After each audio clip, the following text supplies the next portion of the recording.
कराए हैं खरीदे गए जमीन को, तो क्या आप लोग उनका सर्वे करेंगे? तो एकदम बिल्कुल करेंगे, उसका भी सर्वे होगा, विदाउट दाखिल खारिज का भी सर्वे होगा।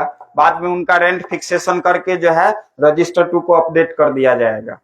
चलिए, और कोई क्वेश्चन है आपके मन में तो पूछ सकते हैं। खाता की बात आप किए हैं, खाता का खाता निकलवाना पड़ेगा, वरना जिसके पास उपलब्ध नहीं होगा खाता, जैसे खाता है ना, जैसे खाता एक रैयत के पास मान लीजिए 20 खाता है, और उसके पास खाता अवेलेबल नहीं है, लेकिन वो मालूम है, उसको हर खाता मालूम है, हर कोड उसको मालूम है, तो अभी वो कहाँ से वो खाता पूरा निकालेगा? रकबा भी मालूम है, चौधरी भी उसको मालूम है। देखिए इनका क्वेश्चन, रुक जाइए। देखिए इनका क्वेश्चन था कि सर हमको प्लॉट के बारे में, खाता खेसरा रकबा चौहद्दी के बारे में पूर्णतः मौखिक रूप से एकदम अच्छे से जानकारी है, तो क्या हमको खतियान देने की आवश्यकता है या खतियान नहीं है अवेलेबल, तब हम लोग क्या वैसे ही भर के दे सकते हैं? तो हम बताते हैं कि एकदम बिल्कुल दे सकते हैं, कि आप सर्वे वाला फॉर्म पे आप जो है पूरे जमीन का डिटेल यदि मालूम है तो पूरा अच्छे से भर के और केवल आधार कार्ड लगा के भी दे सकते हैं। आपके पास यदि कोई पेपर नहीं है तो जब हम जाएंगे आप दखल पंजी तैयार करने आपके प्लॉट पे, तो वहां पे अगल बगल के रैयत से और आपसे सबको बजाएंगे और अच्छे से पूछताछ करेंगे जो क्या इस पे, इसका जमीन पे हक है, ये कितने साल से रह रहे हैं, नहीं रह रहे हैं, सारा चीज पूछेंगे और दखल पंजी बनाएंगे।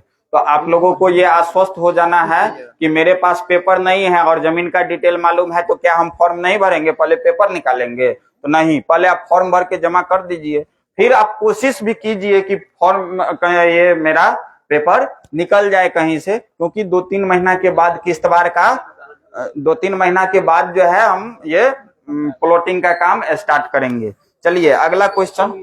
हम 4 भाई हैं, पिताजी गुजर गए हैं जी, हो गए, तो कैसे होगा? माताजी जिंदे हैं, माताजी गुजर गई। माताजी गुजर। देखिए इनका क्वेश्चन एक एक करके देखिए। इनका क्वेश्चन है कि हम 4 भाई हैं, माताजी पिताजी दोनों गुजर गए, तो कैसे होगा सर्वे?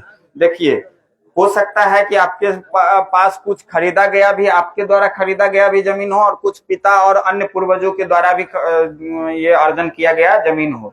तो आपका जितना हिस्सा बनता है चारों भाई का, और चारों भाई संयुक्त है ना, संयुक्त है, संयुक्त जोतते हैं सारा चीज। 2 भाई जोतते हैं, 2 भाई जोतते हैं, हम 2 भाई बाहर। ठीक, तो देखिए चारों में 2 केस बनेगा कि चारों भाई अलग अलग दखल कब्जा करके शांतिपूर्ण तरीके से अपना कर रहा होगा, तो जो तब अलग अलग ही भरेंगे अपना अपना दखल कब्जा के अनुसार।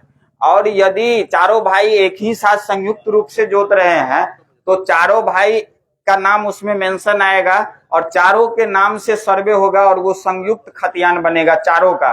पहले वाले खतियान में जैसे देखते होंगे कि राम वो श्याम वो मोहन, इतना अंश ऐसे करके, तो उस टाइप से सर्वे होगा। हो गया? 4 भाई 4 जगह भरेगा। चारों भाई 4 जगह भरिएगा आपके केस में। अभी तो एक हाँ, एक एक कर जी। बैनामा जमीन है और उसका दाखिल खारिज नहीं हुआ, तो उसको सर्वे में उसका जीरेक्स लगाना पड़ेगा। हाँ, अभी बताए ना, इनका बैनामा वाला और दाखिल खारिज वाला प्रश्न है। तो दाखिल खारिज यदि नहीं हुआ है तो आप बैनामा का पेपर जो है जेरोक्स करके आप दे दीजिएगा और उसका डिटेल भर के हम लोग सर्वे करेंगे उसका भी।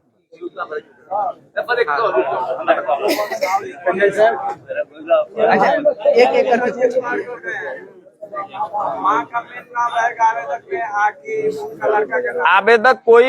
आवेदक कोई भी हो सकता है। देखिए, पिताजी एक्सपायर कर गए तो रैयत के नाम में जो भरिएगा वो पहले पत्नी का नाम दीजिएगा, और तीनों संतान, अगर 4 संतान है तो चारों संतान, अगर 5 संतान है तो 5 संतान का भी नाम दीजिएगा। ठीक है, आइए यहाँ तो बताइए। एक एक करके पूछिए।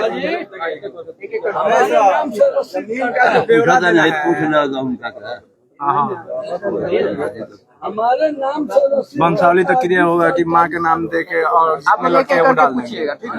जमीन का ब्यौरा भरना है, तो इस वही बता रहे थे। जमीन भी है। रुक माँ के जाइए। नाम से भी जमीन है, रजिस्ट्री किया हुआ है, और लड़के के नाम से भी रजिस्ट्री किया हुआ जमीन है, और हमारे पत्नी के भी नाम से अगर जमीन रजिस्ट्री किया हुआ है तो एक ही फॉर्मेट पर भरेंगे कि तो अलग? रजिस्ट्री वाला अलग अलग भर के दीजिएगा अपना अपना नाम पे अलग अलग, और जो खतियानी होगा उसमें मम्मी का नाम और तीनों बेटा या चारों बेटा का नाम भी मेंशन रहेगा। खतियान के जमीन, खतियानी माँ वाला के नाम से भी माँ- रजिस्ट्री जमीन है तो वो अलग भराएगा, उसके नाम से सिंगल, और आप लोगों के नाम से भी सिंगल सिंगल जमीन है तो वो अलग भराएगा, अलग अलग फॉर्मेट।